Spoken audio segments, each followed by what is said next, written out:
I'll be working on a 150cc scooter to determine whether an aftermarket racing 30mm carburetor will outperform the stock 24mm carburetor and make extra mad crazy power or just be a waste of money. I purchased this one online for about 80 bucks. It's advertised as racing, superior products, high quality, great performance, and it even has flames on the box. You can't get anything better with flames on the box. To test the process, I think it'll be very simple. I'll run a few tests, see what kind of speed the scooter is making at low end, and then also at high end, switch out the carburetors, and run those same exact tests again. Once I finish that, I should be able to compare the data and see if it's worth actually modifying your scooter and putting in a 30mm or even a 32mm carburetor. Hopefully I'll get something consistent so I can say definitively whether it's a waste of money or something that everybody should be doing to speed up your scooter. To test acceleration, I found a rarely used stretch of road to determine how fast the scooter would accelerate within a quarter mile.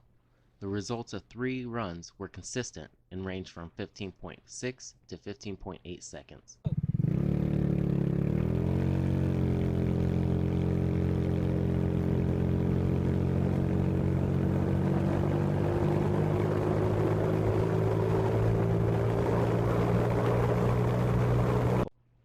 The first step of removing the stock manifold is to loosen the manifold nuts. The manifold will have to be replaced with an aftermarket manifold to resolve underneath clearance issues.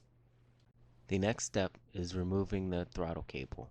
This is done by loosening the locking nuts, then removing the cable from the metal retainer. This can be set aside for later reinstallation. Next, the vacuum line is disconnected.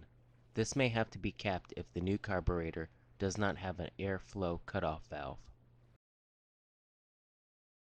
Next, the air filter can be loosened.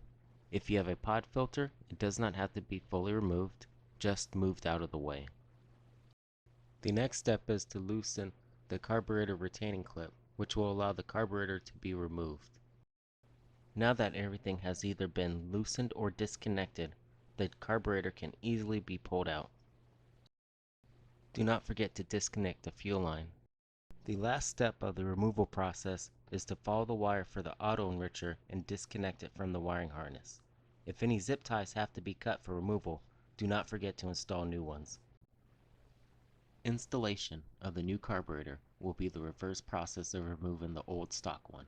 The only difference will be the usage of an aftermarket intake manifold. Alright, I got everything hooked up and she's ready to fire up for the first time. Let's see how she sounds.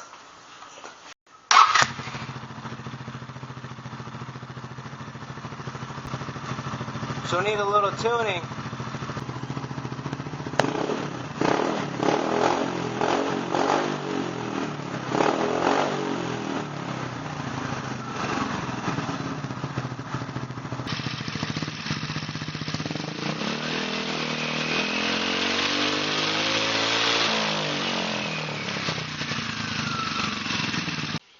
Now that the new carburetor has been installed, the last step of the process to make sure that it's properly tuned.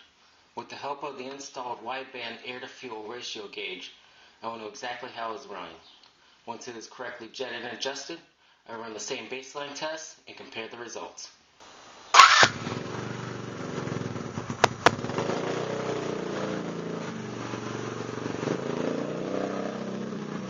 Alright everybody, the results are in and the tests have been completed.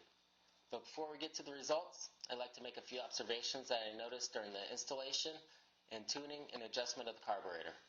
First, during installation, you will have to purchase an aftermarket air intake manifold. Without it, you're going to have clearance issues between the bottom of the carburetor and top of the engine. I also noticed during tuning that the fuel consumption significantly increased. I also noticed during tuning that the carburetor out of the box wanted to run very lean from 0 to 2/3 throttle, and after 2/3 throttle, it'd want to run very rich.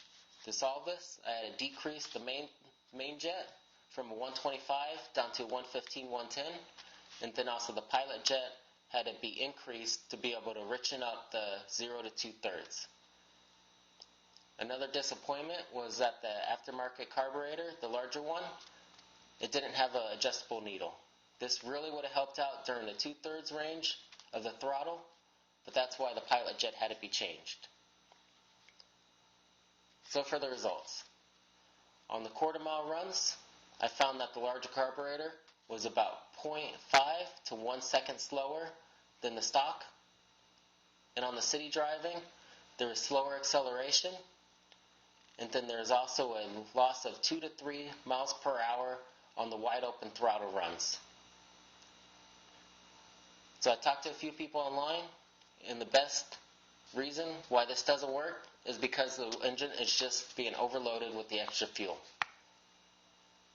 For it to be able to work, you're going to have to upgrade the entire engine by getting bigger, larger valves, an upgraded exhaust, a big bore kit, a big valve head, and increase the fuel flow. Once you do all that, the engine's going to be able to handle it. But until you do that, it's just dumping extra fuel out and you're wasting your money. So I'm not going to recommend this until you do those increases to the engine. There's many other things you can do to increase speed and performance until you do that. So on that, I'd say if you like the video, click the thumbs up button.